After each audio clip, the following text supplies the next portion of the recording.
پرۆژەیە تا چۆن چۆتە پێشەوە لەکوێدا وەستاوە و تا چۆنش ئەگەر هەیەکە لە پەری بۆ دروست بێت لە ڕووی واقعی سیاسی و لە ڕووی واقعی عملی و باڵی ئیداری و ئابوووریەوە هەموو جمگەکانی سوڵتانیزم لە دنیای ئێمەیشی ئەوەی کە غائیبە منطق و لۆجیکی ئیشکردنی دەستگاییە لە سیستەمە سیاسیەکەوە لەباتی ئەمە ئەوەی کە هەیە دەسەڵاتێکی شخصیە. سوڵتانیزم دەکرێت بۆ چرێت سیستەمێکی سیاسیە کە لەسەر بناغی سزا و پاداشتی شەکە. سوڵتان وشەیەکی ترە بۆ سەرکردەی سیاسی سەرۆکی حیزب سەرۆکی دەوڵەت لە دەرەوەی یاسایە لە دەرەوەی تەنانەت ئەو یاسایانەیە کە خۆیان دەریەکەن بۆ خەڵکی تر.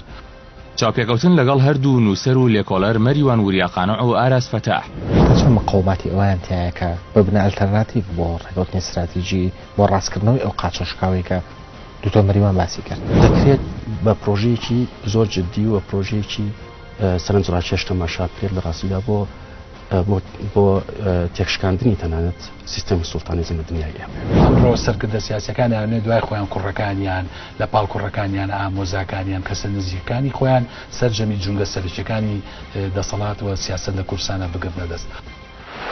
چاوپێکەوتن شەوی یەکشەممە کاتژمێر 8:05